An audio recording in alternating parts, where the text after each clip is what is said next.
Dear student, आज का जो हमारा टॉपिक है वो है रिकार्डो का लगान सिद्धांत। ये इकोनॉमिक्स का एक बहुत ही महत्वपूर्ण टॉपिक है और इसमें हम लोग देखेंगे, सबसे पहले देखेंगे कि रिकार्डो का जो लगान सिद्धांत है उसमें इस सिद्धांत की जो है मान्यताएं क्या क्या है। ठीक है, इस सिद्धांत की मान्यताएं क्या है।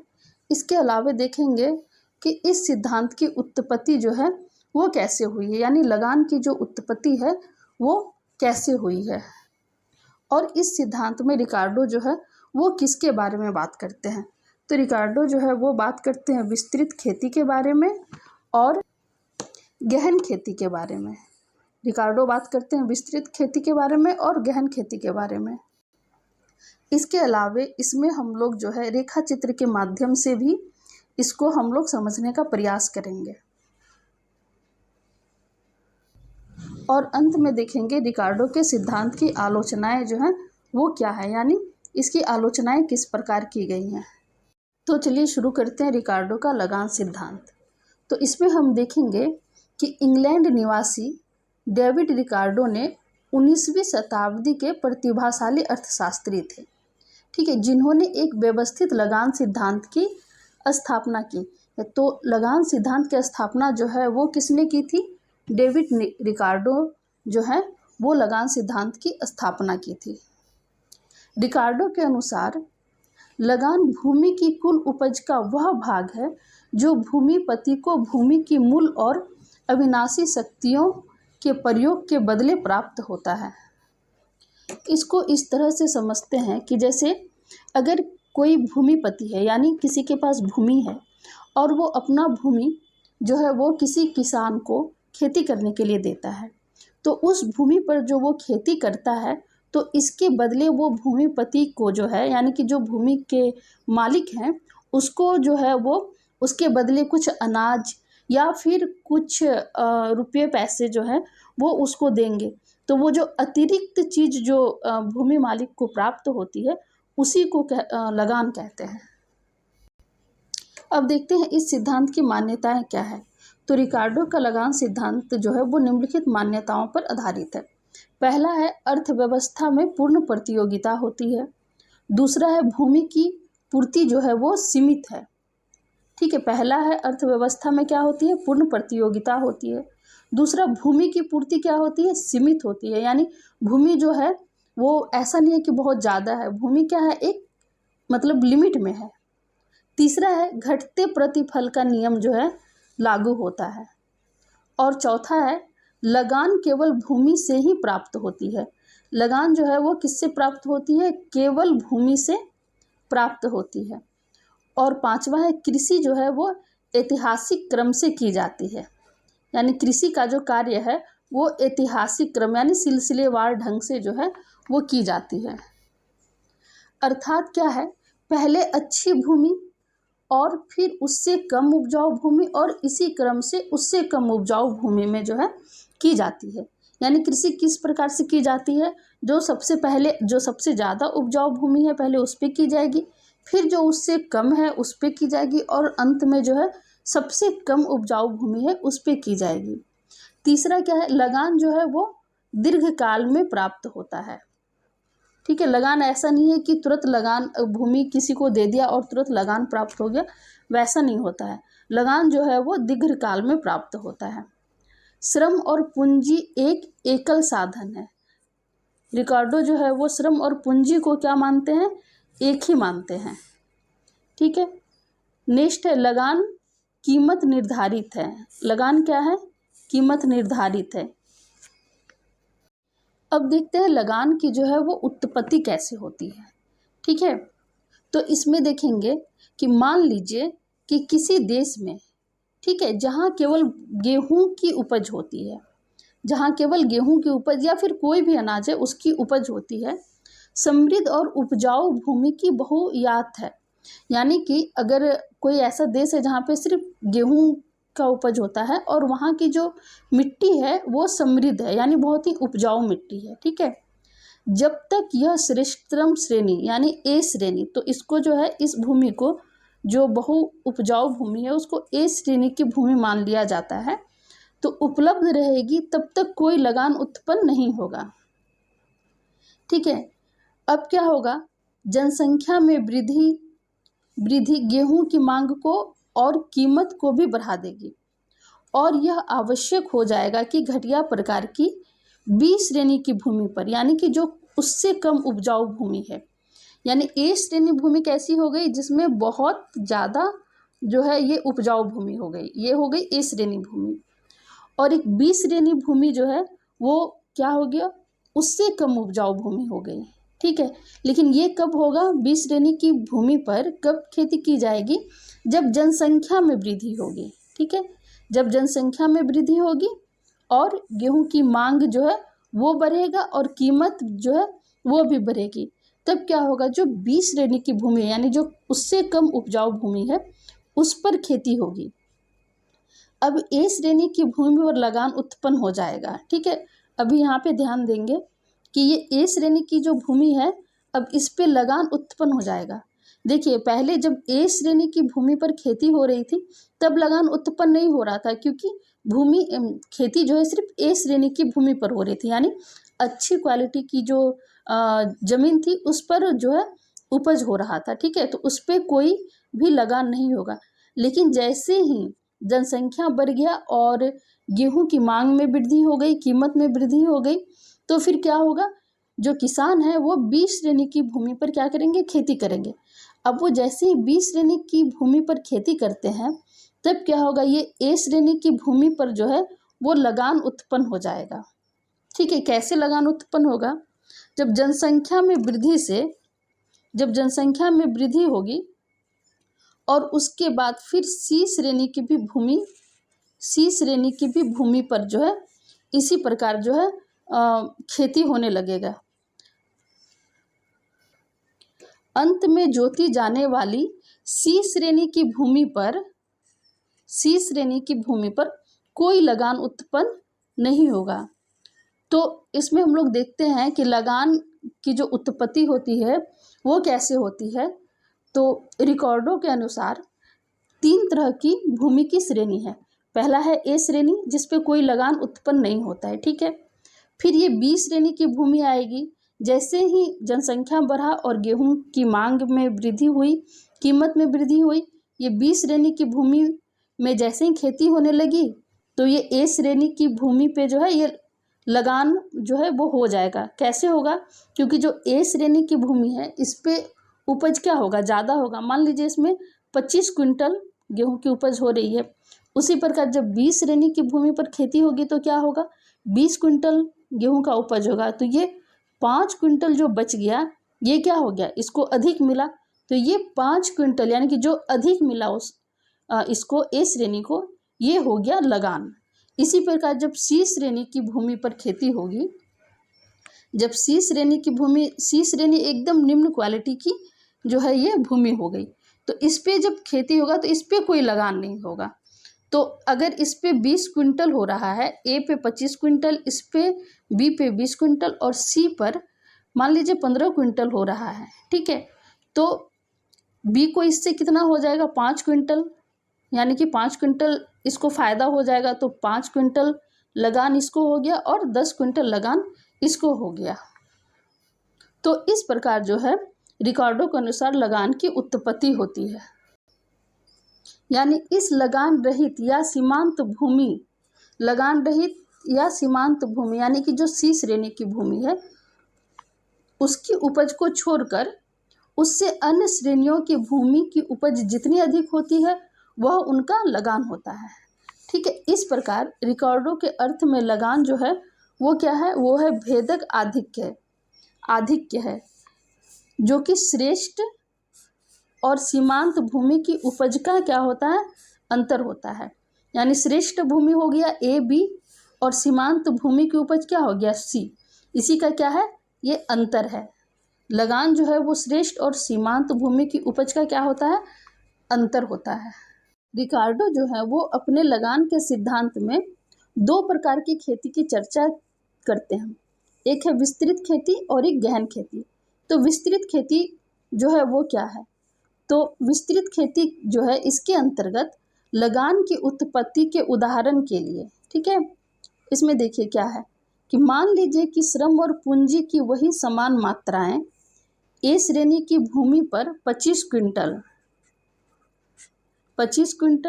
बी श्रेणी की भूमि पर 20 क्विंटल और सी श्रेणी की भूमि पर 15 क्विंटल गेहूं का उत्पादन करती है। जब तक केवल भूमि ए पर यानी ए श्रेणी पर खेती होती है तब तक कोई लगान उत्पन्न नहीं होता है।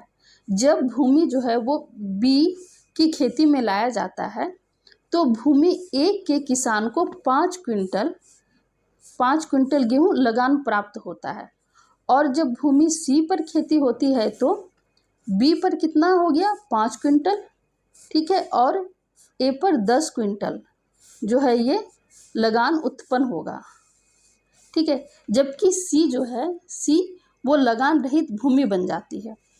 इस प्रकार जैसे जैसे घटिया श्रेणी की भूमि खेती में लाई जाती है वैसे वैसे बढ़िया भूमि के लगान जो है वो क्या होते हैं, बढ़ते जाते हैं। अब देखते हैं गहन खेती में क्या होता है।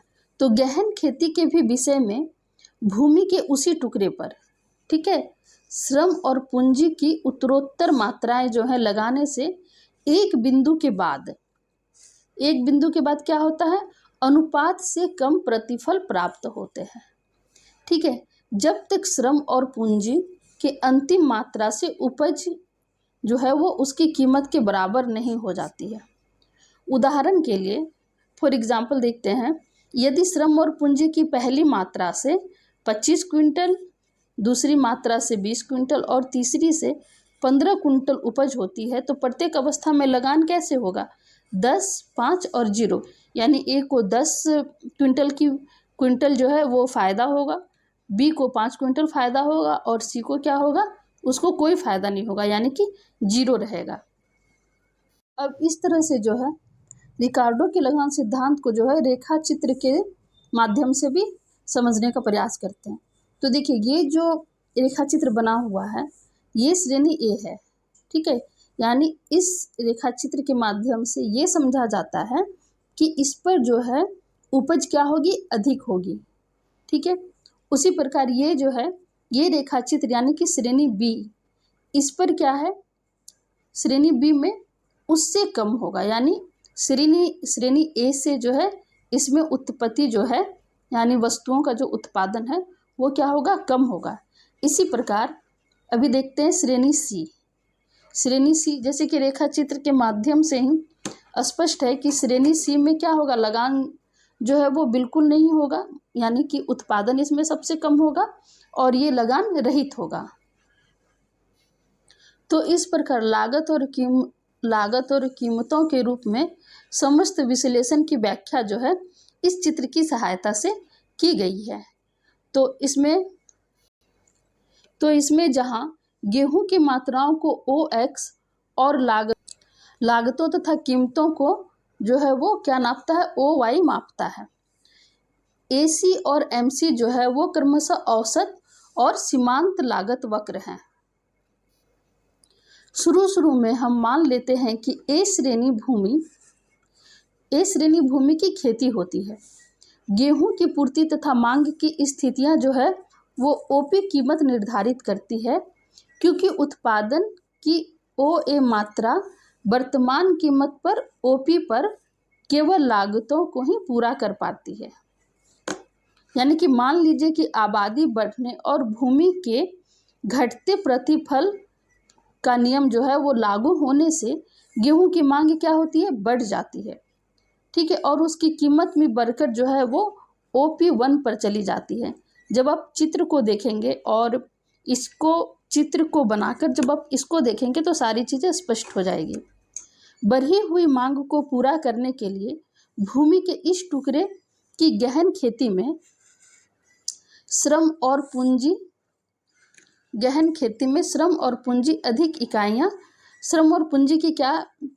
अधिक इकाइयाँ जो है वो लगाई जाएंगी। ऐसा करने से लागत क्या होगा, बढ़ जाएगा और MCA वक्र नई कीमत रेखा यानी P1A1 को A1 बिंदु पर क्या करता है, वो मिलाता है।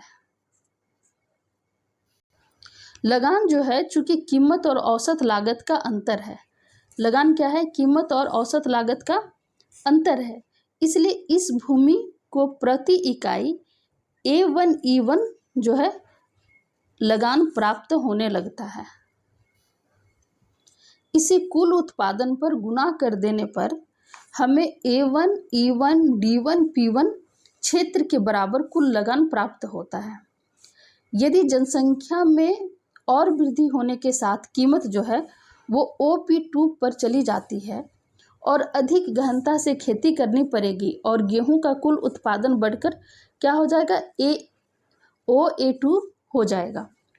कीमत रेखा जो है वो P2A2 और वक्र जो है वो MCA का A2 पर नया संतुलन होगा जो लगान को बढ़ाकर A2, E2, D2, P2 पर ले जाएगा।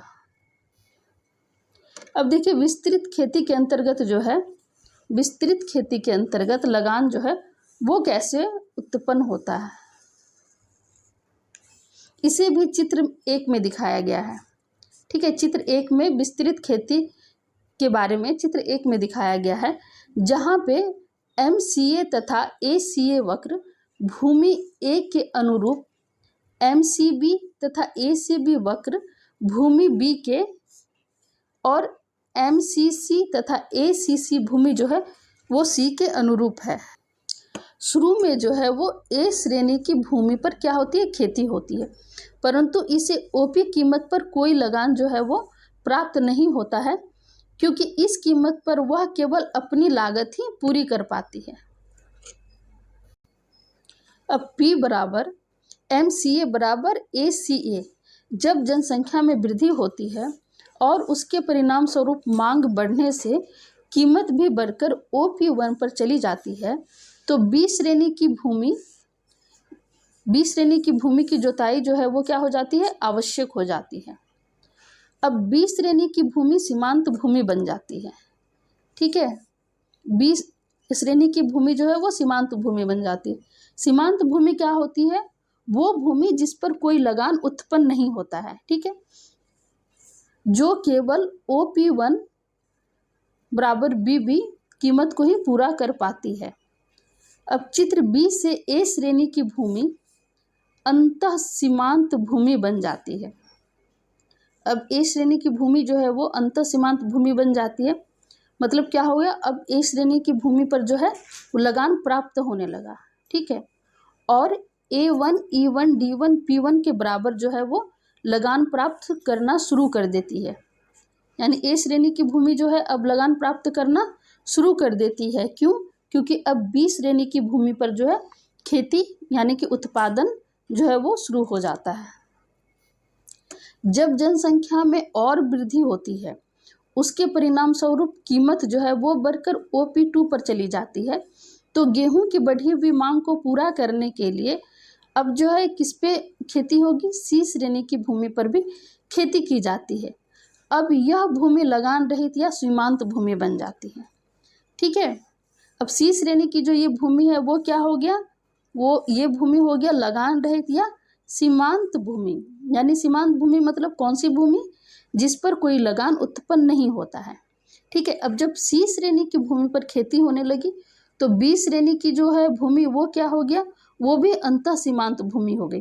अंतः सीमांत भूमि का मतलब है कि B श्रेणी की भूमि पर भी जो है अब क्या हो गया, लगान उत्पन्न होने लगा। इसी प्रकार चित्र C में हम देखते हैं कि OP2 जो है बराबर C1 कीमत, ठीक है, बिंदु C1 पर MCC के तथा ACC के लागत के बराबर हो जाती है और B श्रेणी की भूमि पर जो है B1 F1 K1 P2 लगान प्राप्त होने लगता है। यानी जब C श्रेणी की भूमि पे उत्पादन होना शुरू हो गया तो B श्रेणी की भूमि पर जो है वो लगान प्राप्त होने लगा और A श्रेणी की भूमि पर अपेक्षाकृत अधिक लगान, ठीक है, A श्रेणी की भूमि पर जो है वो अधिक लगान यानी A2, E2, D2 और P2 के बराबर जो है लगान प्राप्त होता है और C श्रेणी जो है वो कौन सी भूमि हो जाती है, सीमांत भूमि। ठीक है, यानी कि लगान रहित भूमि होती है। इस प्रकार रिकार्डो के अर्थ में भूमियों की स्थिति के अंतर से भी लगान उत्पन्न होता है। ठीक है, भूमियों की स्थिति के अंतर से भी लगान उत्पन्न होता है। कैसे, वो देखते हैं। सारी भूमि को समान श्रेणी की और समान उपजाऊ मान लेने पर मार्केट से दूर स्थित तथा समीप स्थित गेहूं की यातायात लागतों का अंतर लगान उत्पन्न करता है। गेहूं की मांग बढ़ने के साथ साथ जैसे मार्केट से अधिक दूरी पर स्थित भूमि की जुताई होती है, वैसे वैसे गेहूं के यातायात का खर्च बढ़ता जाता है। यानी मार्केट से अधिक दूरी पर स्थित भूमियों की अपेक्षा समीप की जो भूमि है, समीप की भूमियों का यातायात पर खर्च कम करके लगान प्राप्त करती है। यानी कि इसमें देखते हैं कि रिकार्डो जो है वो सबसे पहले क्या बोलते हैं कि लगान जो है वो भूमि की श्रेणी के हिसाब से भी जो है लगान उत्पन्न होता है। यानी ए श्रेणी, बी श्रेणी और सी श्रेणी को जो है वो कैटेगरी में रखें। उसके बाद वो बोलते हैं कि लगान जो है वो बाजार से, मार्केट से जो है उसकी दूरी और नज़दीकी के हिसाब से भी लगान जो है वो उत्पन्न होता है। यानी कि अगर उत्पादन जो है वो मार्केट से अगर बहुत दूर होता है, ठीक है, तो जो ट्रांसपोर्ट का जो है उसमें जो खर्च हुआ, और जो नज़दीक है उसका कितना, उसका किराया कम खर्च होगा, और जो दूर है उसका किराया अधिक खर्च होगा। तो वो भी एक प्रकार से लगान जो है वहाँ पे भी जो है उत्पन्न होती है। उदाहरण के लिए, यदि भूमि ए जो है वो मार्केट के निकट स्थित है और भूमि बी जो है, बी और सी जो है वो मार्केट से क्या है, क्रमबद्ध दूरी पर है। यानी ए जो है वो मार्केट के ज़्यादा नज़दीक है, बी जो है उससे थोड़ा दूर है, और सी जो है उससे थोड़ा दूर है। तो गेहूं के एक ट्रक का भार जो है वो लागत क्रमशः कैसे होगा, 100। यानी जो भूमि ए है उसका लागत हो गया 100 रुपये, बी जो है उसका लागत हो गया 150 रुपये, और जो सी श्रेणी की भूमि है वो हो गया 200 रुपये। तो ए और बी का लगान जो है क्रमशः कैसे होगा, 100, 50। वहीं सी श्रेणी की भूमि पर कोई लगान प्राप्त नहीं होगा, और इसे जो है क्या कहते हैं, स्थिति लगान कहते हैं। तो इस प्रकार जो है रिकार्डो ने अपने लगान सिद्धांत के माध्यम से ये सारी बातें बताई हैं। अब आगे के वीडियो में देखेंगे कि रिकार्डो के लगान सिद्धांत की जो है क्या आलोचनाएं की हैं।